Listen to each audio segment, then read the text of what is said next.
when you beat Ronnie Coleman, you really don't fear anything else in your life, to be honest. There's no one that will ever be to that level of Ronnie Coleman, and that's no disrespect to the other guys, but Ronnie Coleman was next level to compete against, and I was able to overcome that. I was in shock. I didn't think I could be beat. So I'm still like, really? You know, you like, really? How did this happen? It was crazy. But that's the kind of mentality, that's the kind of place I trained at. Like, the guys were hardcore. We wrapped our knees, we got that weight up there, and trust me, I had my scares, my strains or whatever. I never had a leg injury, but I realized after time that, hey, I didn't need to go that heavy, but I loved the going in there and just killing it and having the strength, you know. But I realized the 1 rep stuff isn't gonna get me to the Olympia stage, and that's where I focused on the 10 to 12 repetitions.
I mean, I was squatting until my nose bled.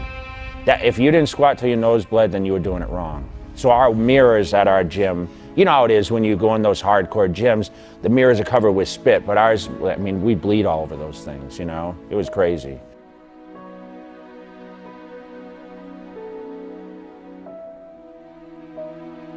It was just routine, like getting up and eating 20 egg whites for breakfast and eating 6 meals a day or 7 meals a day and training twice or 4 times a day.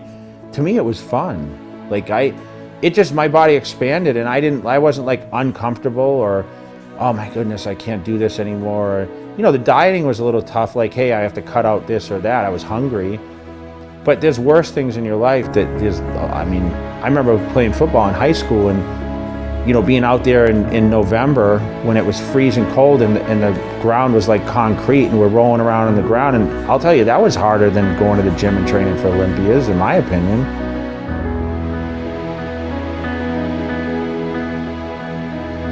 Right when I got to California, to be honest, I mean, everyone's dream when you live on the East Coast, Massachusetts, was, man, California is like the place. But we always thought the guys trained like pussies in California, you know? So I'm like, if I can go out there with my work ethic, I can go out there and dominate, you know? Because I felt we did train harder. And we didn't have the nice weather, and I remember going to the gym in work boots and like it's snowing and shit, and the gym would get, you know, they'd close the gym early. So I'm like, man, we're gonna go out to California, we're gonna crush it.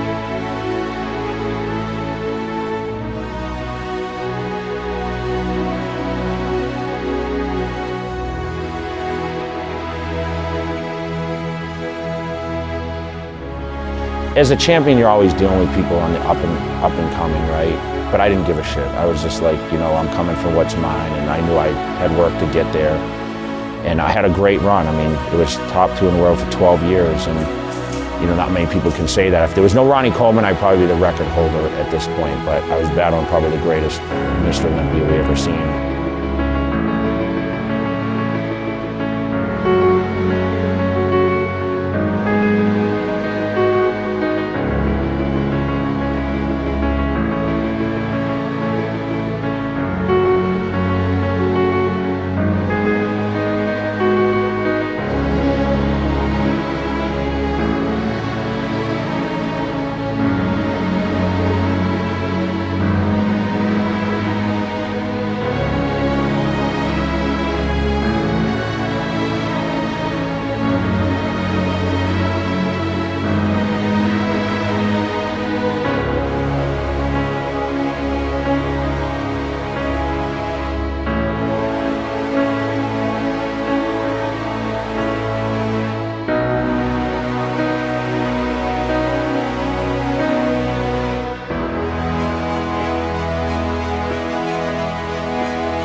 When I started to become a bodybuilder, which was never planned, by the way, I had a dream and a vision to do it, but I never thought I'd be doing it as a career.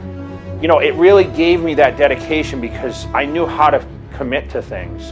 And I think a lot of times nowadays, that's lacked with a lot of people. I see a lot of people that aren't as dedicated, and I can truly say, reflecting now back on my career,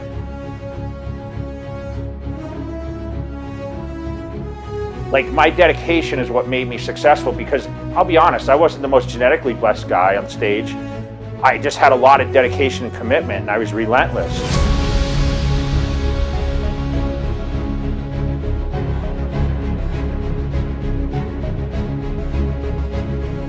Back.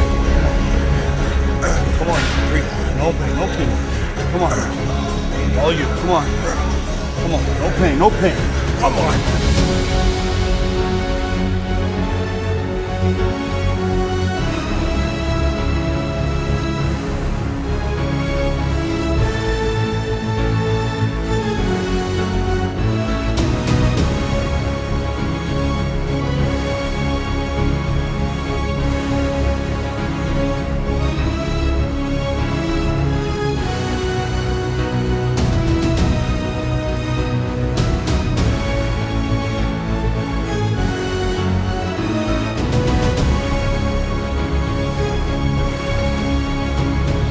For me, it was always the repetitions, and yes, I trained hard and heavy, but you know, winning those titles, it's not easy. You have to build the density. I mean, I always say density is like the key to becoming the best bodybuilder, and that means a lot of depth of physique, and that's years and years of training, consistent training.